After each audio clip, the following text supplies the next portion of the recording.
गरम दल और नरम दल का विभाजन भारतीय स्वतंत्रता संग्राम में एक महत्वपूर्ण मोड़ था। यह विभाजन भारतीय राष्ट्रीय कांग्रेस के भीतर उभरते हुए दो प्रमुख विचारधाराओं का परिणाम था, जो स्वतंत्रता प्राप्ति के तरीकों पर अलग अलग दृष्टिकोण रखते थे। गरम दल के नेता जैसे कि लाला लाजपत राय, बाल गंगाधर तिलक और बिपिन चंद्र पाल स्वराज के लिए कठोर और प्रभावी कार्यवाही के पक्षधर थे। वे मानते थे कि स्वतंत्रता पाने के लिए अंग्रेजी हुकूमत के खिलाफ विरोध जरूरी है। उनके अनुसार केवल आक्रामक और प्रत्यक्ष कार्यवाही ही ब्रिटिश शासन को भारत छोड़ने पर मजबूर कर सकती है। गरम दल के नेताओं ने कई बार ब्रिटिश शासन के खिलाफ बड़े पैमाने पर विरोध प्रदर्शन और आंदोलन किए। उनके नेतृत्व में कई क्रांतिकारी गतिविधियां हुईं, जिनका उद्देश्य ब्रिटिश शासन को कमजोर करना था। वे मानते थे कि बिना संघर्ष के स्वतंत्रता प्राप्त करना असंभव है।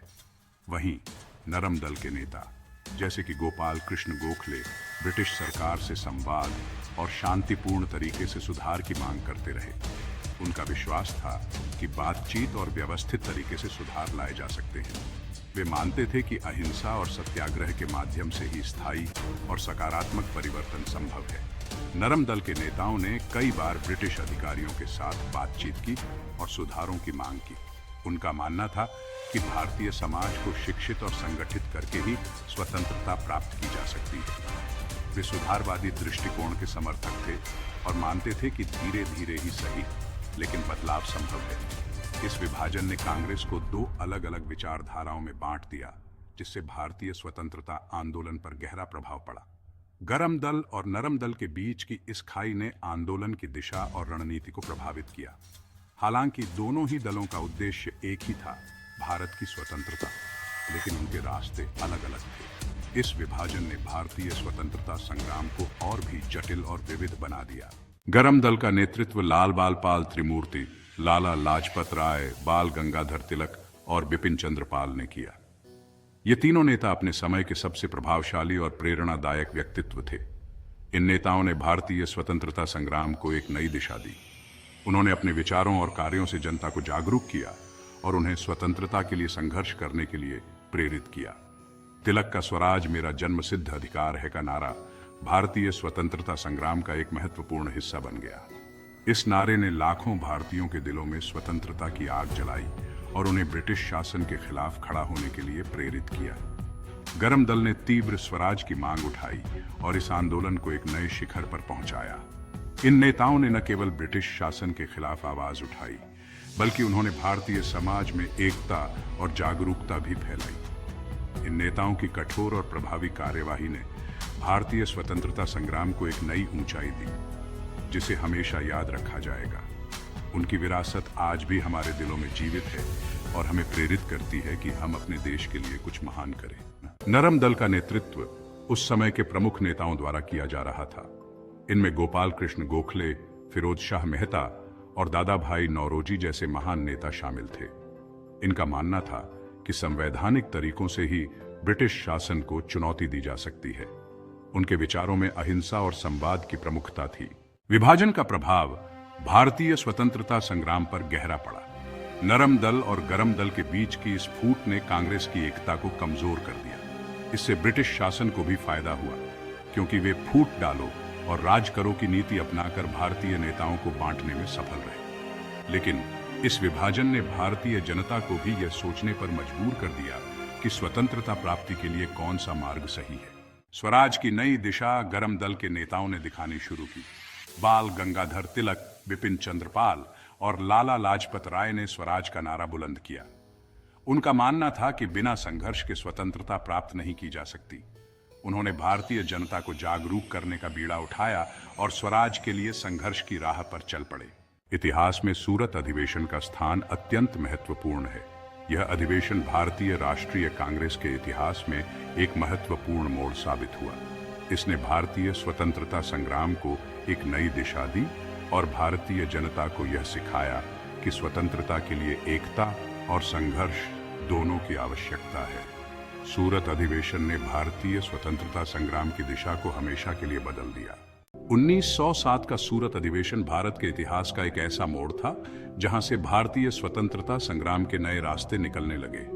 यह अधिवेशन भारतीय राष्ट्रीय कांग्रेस के इतिहास में एक महत्वपूर्ण घटना थी जिसने भारतीय स्वतंत्रता संग्राम की दिशा को बदल दिया। इस अधिवेशन में इंडियन नेशनल कांग्रेस, जो एक एकजुट संगठन था, दो विभाजनों में बंट गया, गरम दल और नरम दल। यह विभाजन केवल एक संगठनात्मक विभाजन नहीं था, बल्कि यह भारतीय समाज के भीतर गहरे विचारधारात्मक मतभेदों का प्रतीक था। गरम दल का नेतृत्व लाल बाल पाल त्रिमूर्ति, लाला लाजपत राय, बाल गंगाधर तिलक और बिपिन चंद्र पाल ने किया। ये तीनों नेता अपने समय के सबसे प्रभावशाली और करिश्माई नेताओं में से थे, जिन्होंने भारतीय जनता के दिलों में स्वतंत्रता की आग को प्रज्वलित किया। ये लोग इस बात के पक्ष में थे कि स्वराज के लिए कठोर और प्रभावी कार्यवाही होनी चाहिए। उनका मानना था कि केवल आक्रामक और प्रत्यक्ष कार्यवाही से ही अंग्रेजी हुकूमत को झुकाया जा सकता है। उनका विचार था कि अंग्रेजी हुकूमत से स्वतंत्रता पाने के लिए या तो उन्हें मजबूर करना होगा या उनके विरुद्ध विरोध करना होगा। उनके अनुसार बिना संघर्ष के स्वतंत्रता प्राप्त करना असंभव था। दूसरी तरफ नरम दल का नेतृत्व गोपाल कृष्ण गोखले जैसे नेताओं ने किया, जो ब्रिटिश सरकार से संवाद और शांतिपूर्ण तरीके से सुधार की मांग करते रहे। गोखले का मानना था कि भारतीय समाज को सुधार और शिक्षा के माध्यम से स्वतंत्रता के लिए तैयार करना चाहिए। उनका मानना था कि सरकार से बातचीत और व्यवस्थित तरीके से सुधार लाए जा सकते हैं। गोखले और उनके समर्थकों का विश्वास था कि ब्रिटिश सरकार के साथ सहयोग और संवाद से ही भारतीय समाज में स्थायी सुधार लाए जा सकते हैं। सूरत अधिवेशन में ये दोनों दल अपने अपने मतों पर अड़े रहे और आखिरकार कांग्रेस दो हिस्सों में बंट गई। यह विभाजन कांग्रेस के भीतर लंबे समय से चल रहे मतभेदों का परिणाम था, जो इस अधिवेशन में खुलकर सामने आए। इस विभाजन का प्रभाव भारतीय स्वतंत्रता आंदोलन पर गहरा पड़ा। यह विभाजन केवल कांग्रेस के भीतर ही नहीं, बल्कि पूरे भारतीय स्वतंत्रता संग्राम पर भी असर डालने वाला था। एक तरफ गरम दल ने तीव्र स्वराज की मांग उठाई, जबकि दूसरी तरफ नरम दल ने शांतिपूर्ण आंदोलन और संवाद पर जोर दिया। यह विभाजन भारतीय स्वतंत्रता संग्राम की रणनीति और दिशा को बदलने वाला था। यह विभाजन केवल कांग्रेस का ही नहीं था, बल्कि यह भारतीय समाज के अंदर हो रहे बदलावों का प्रतीक था।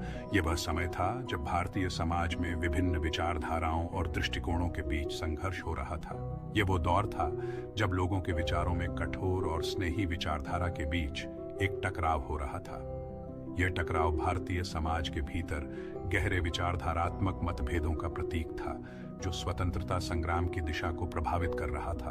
1907 के बाद भारत का स्वतंत्रता संग्राम एक नए दौर में प्रवेश कर गया। इस नए दौर में गरम दल और नरम दल दोनों ने अपने अपने तरीके से स्वतंत्रता संग्राम को आगे बढ़ाया। गरम दल ने इस आंदोलन को एक नए शिखर पर पहुंचाया, जहां तिलक ने स्वराज मेरा जन्म सिद्ध अधिकार है का नारा दिया, जो आज भी हर भारतीय के दिल में गूंजता है। तिलक के इस नारे ने भारतीय जनता के दिलों में स्वतंत्रता की भावना को और भी मजबूत किया। यह सूरत अधिवेशन हमारे इतिहास का वो पल है जो ये दर्शाता है कि एकता और विचारधारा के साथ अगर समर्थन हो तो बड़े से बड़ा बदलाव संभव है। यह अधिवेशन भारतीय स्वतंत्रता संग्राम की दिशा को बदलने वाला एक महत्वपूर्ण मोड़ था। इसने भारत के स्वतंत्रता संग्राम को एक नई दिशा दी, जिसे हमेशा याद रखा जाएगा। यह अधिवेशन भारतीय स्वतंत्रता संग्राम के इतिहास में एक महत्वपूर्ण घटना थी, जिसने भारतीय समाज और राजनीति को गहराई से प्रभावित किया।